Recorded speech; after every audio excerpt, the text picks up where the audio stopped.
Assalamualaikum warahmatullahi wabarakatuh. Perkenalkan, saya Ajeng Widyaningsih, NIM 2003-2123.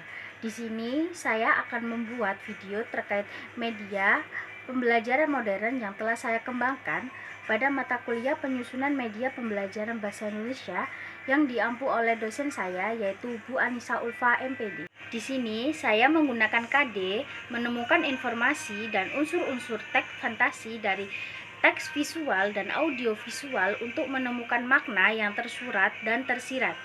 Di sini saya menggunakan media PPT, YouTube, dan Quizizz. Langkah pertama yang akan saya lakukan dalam pembelajaran nanti adalah melihatkan video sebagai stimulus pembelajaran, lalu menerangkan materi berbentukan PowerPoint.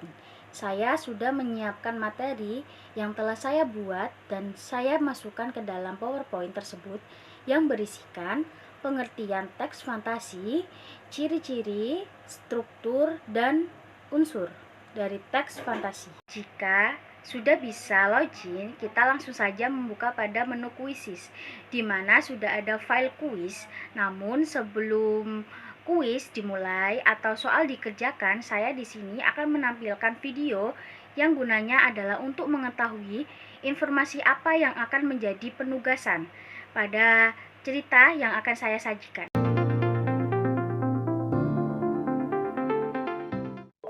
Timun Mas. Di suatu desa hiduplah seorang janda tua yang bernama Mbok Sarni. Dia tinggal sendirian dan merasa kesepian. Dia sangat mendambakan adanya seorang anak yang bisa menemaninya. Suatu sore, Mbok Sarni pergi ke hutan untuk mencari kayu.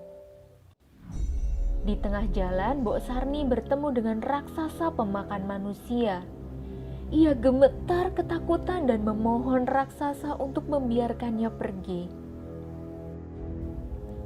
"Baiklah, aku akan melepaskanmu kalau kau bisa memberiku seorang anak untuk disantap," gelegar suara raksasa tersebut.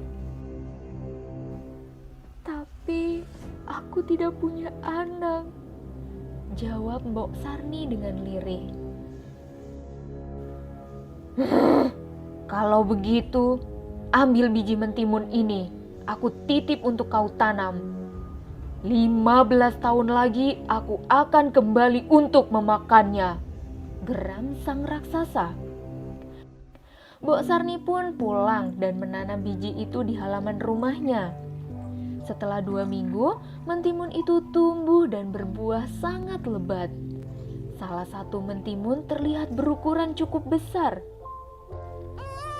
Mbok Sarni kemudian memetik dan membelahnya. Ternyata mentimun itu berisi seorang bayi yang cantik jelita. Bayi itu kemudian diberi nama Timun Mas. Walaupun bahagia mendapatkan seorang anak, Mbok Sarni teringat akan janjinya pada raksasa. Ia berpikir keras mencari cara agar Timun Mas tidak diambil oleh raksasa. Setelah mendengar tentang adanya petapa sakti, ia segera menyuruh Timun Mas untuk pergi meminta pertolongan. Oleh sang petapa, Timun Mas diberi 4 buah bungkusan kecil untuk ditaburkan jika ia dikejar raksasa. Benar saja, ketika saatnya tiba, raksasa datang menagih janjinya.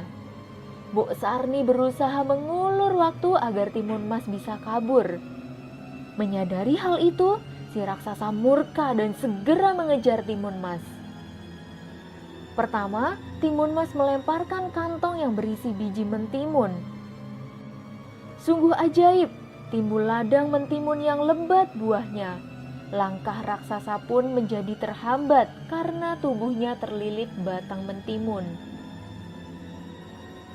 Lalu, dari jarum di kantong kedua, tumbuhlah pohon bambu yang sangat tinggi dan tajam. Kemudian, garam dalam kantong ketiga mengubah hutan menjadi lautan yang sangat luas. Namun, raksasa tetap saja berhasil terbebas dari hambatan dan terus mengejar Timun Mas. Ketakutan, Timun Mas pun melempar kantong terakhirnya yang berisi terasi. Dari situ terbentuklah lautan lumpur yang mendidih. Akhirnya sang raksasa terjebur di dalamnya dan mati. Timun Mas kembali ke rumah Mbok Sarni dengan lega.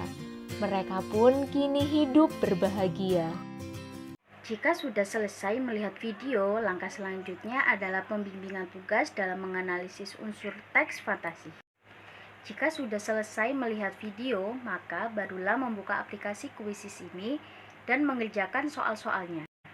Nah, di dalam aplikasi Quizzes ini, saya membuat soal esai di mana di situ mereka atau kalian seorang siswa bisa bebas menuangkan ide dari cerita yang saya paparkan tadi. Namun di akhir sesi nanti saya juga membuatkan kuisis pilihan ganda dan esai untuk soal yang individu. Terima kasih, itu saja media yang dapat saya kembangkan.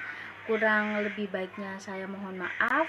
Nun kolami wa mayasturun. Sumasalam. Assalamualaikum warahmatullahi wabarakatuh.